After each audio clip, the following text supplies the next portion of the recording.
So today I'm going to share a class that I attended, and the name of the class was Beginner's Guide to Chart Reading. Uh, so the first thing that I was taught in this class was candles are the psychology of the market participants. To understand the psychology of the participants in the market, we need to understand the candles. There are two types of candle, one green candle, one red candle, or one bearish candle, one bullish candle. A candle has a opening price, a closing price, a high and a low. If it is a bullish candle or a green candle, then the opening price is below the closing price, and the low is below that and the high is above that. Whereas in the red candle or in the bearish candle, the opening price is above the closing price of that candle. So there are a candle can be classified into four different categories. Narrow or range candle. As you can see here, these can be called as narrow or range candles.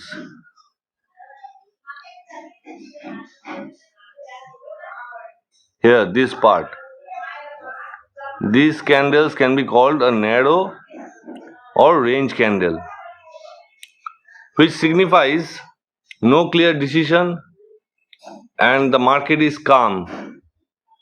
The participants in the market have not decided where they should lead the market, whether they should buy or they should sell. Then there is extended wide range candle. These candles have clear one side momentum, and these candles shows high action and high volatility. As you can see, this red, this green here, this red here, this green here, they are wide range candles.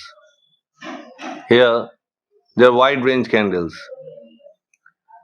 They are showing momentum on one side, and they are showing that the market participants are high in action. First they bought heavily, then they sold, then here they bought again heavily, and then they sold again heavily. So high action and high volatility. Then we have momentum candles, where the body is more than the wicks. And we have base candle, where the body is very low than the wick. And in this base candle, we can't really tell whether the buying is happening or selling is happening. So this is a candle where the body is low than the wick. This particular candle, this red candle here in the middle, we can't really tell if buying is happening or selling is happening, but we can clearly see that a little bit of selling has happened, but not with clarity. And in the next candle it again went up, it became bullish.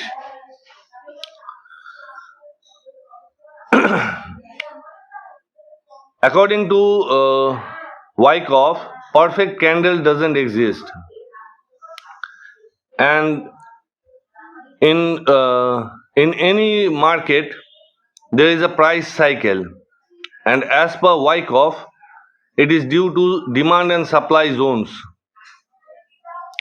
These demand and supply zones create support and resistance in the market. These support and resistance zones are not good for entry in a trade, because support becomes resistance and resistance becomes support due to demand and supply.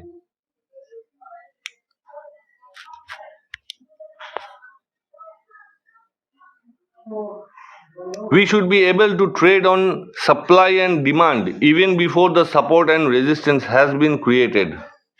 So we must look for where supply is happening and where demand is high. If demand is high, we should sell. If supply is high, we should buy. Sorry, if demand is high, we should buy. If supply is high, then we should sell.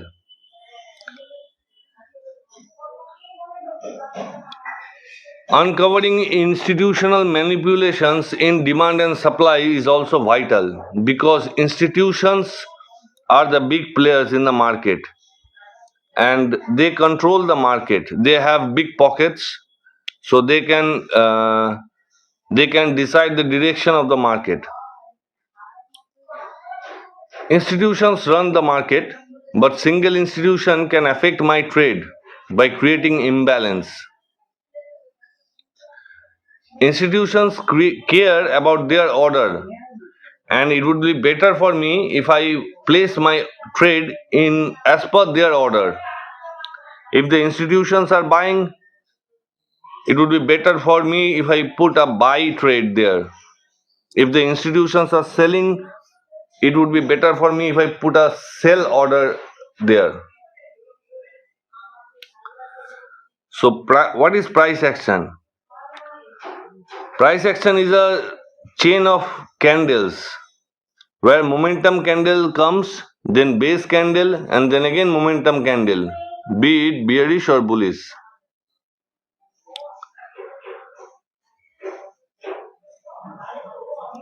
So,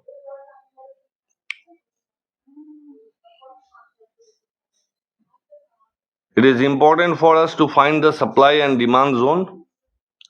And there is also another factor, risk reward ratio. If your risk reward ratio is not clear, then the market will kick you out.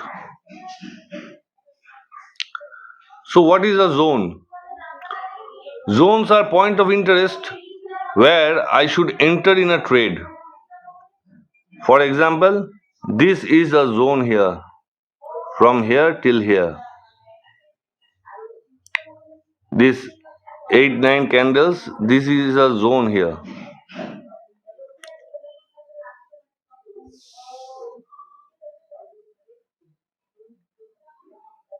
From here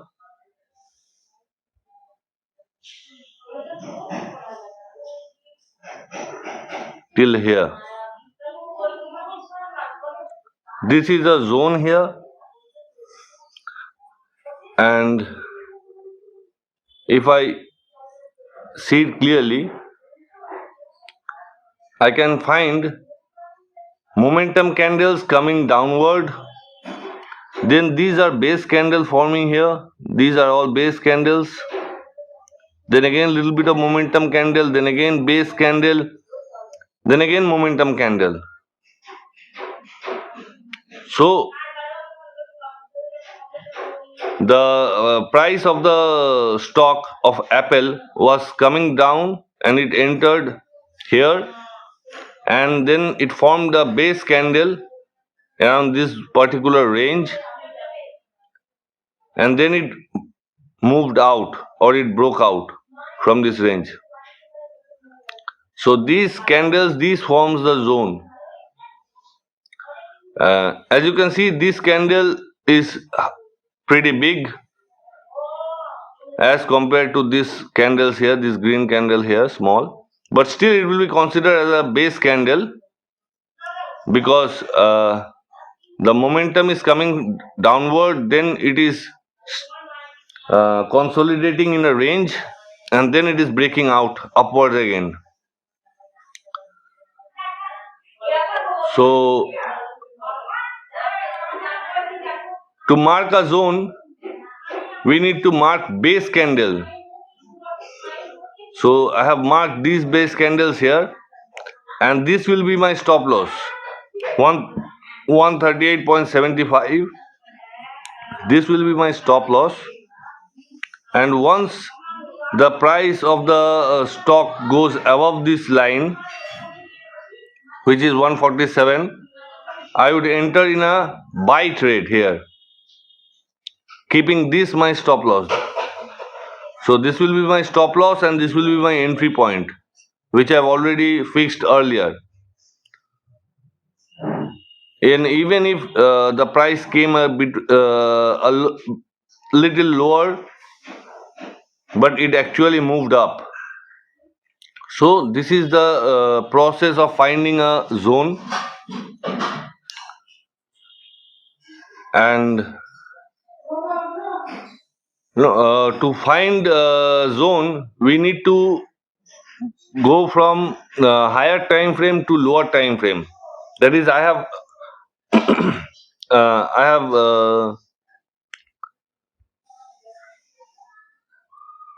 I was finding a zone on a daily time frame, but I should do it on a weekly time frame and then come back to daily time frame.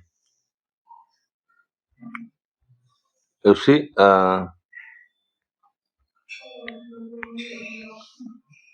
yes, I was here.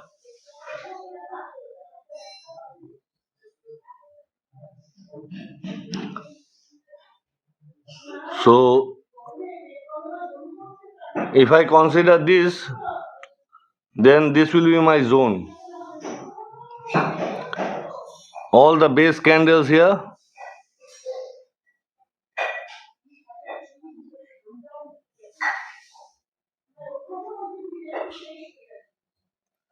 and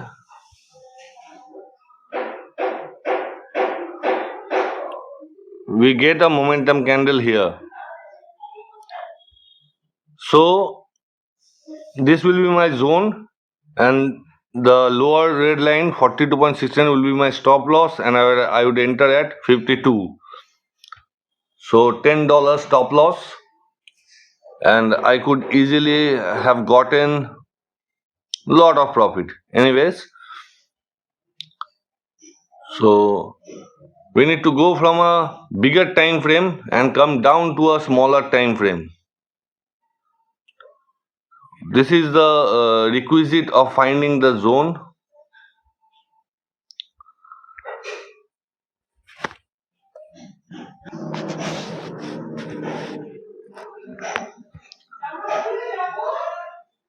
So this is a picture of Wyckofian logic. As you can see, price from the left hand side is coming down. It came to a selling climax, then it went up, and it made a wave kind of thing in that particular area for some time. So that is accumulation, and then it broke off and it went to the buying climax here. So this parallel line at the bottom is the accumulation, and the parallel line at the top is the distribution, where the big players or the institutions who have big money or big pocket, they were dumping the stocks. And as you can see, this accumulation part, it is also known as the cause, and the breakout in price, where price moved from this point to this point, it is called the effect. So it is also known as the law of cause and effect.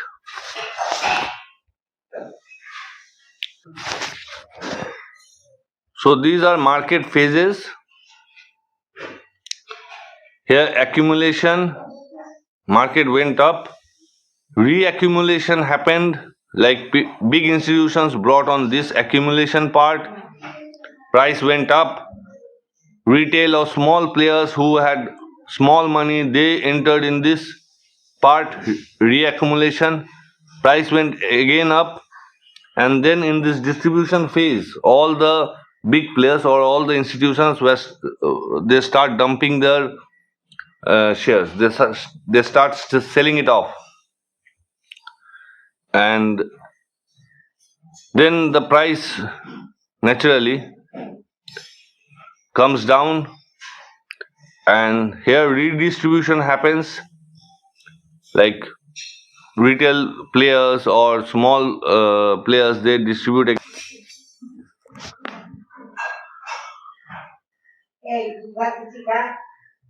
So this is another chart where it is shown that distribution or accumulation happens in 5 phases according to Wyckoff. Phase A is where the price is moving up or down. Phase B is where the price has been stagnant for some time. Phase C is again it is moving up from the low. Phase D is from the high it is coming down. Phase E is back to the support zone. So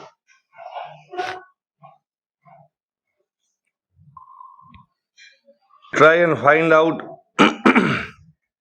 another zone. So let me try and find out another zone in another chart.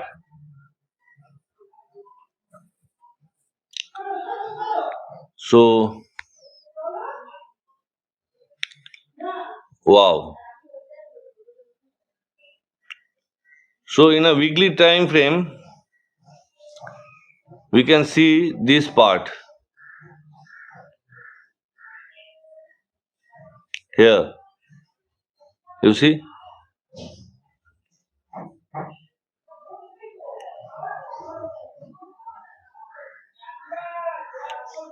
All the base candles forming up. All the base candles. First momentum candle came up and again base candle.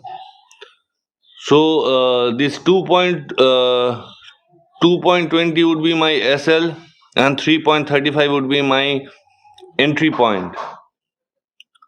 And from 3.35 I could have got or I could have exited somewhere wherever I wanted, wherever my risk reward ratio is. Wherever my risk reward ratio is, maybe here, somewhere, or maybe here, or maybe somewhere here, wherever that is. But this range here, this is the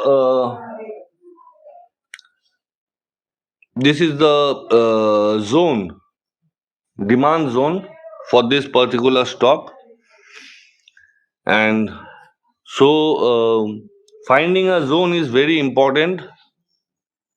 And to find a zone, learning about Wyckoff and his theory is also very important. So that's it.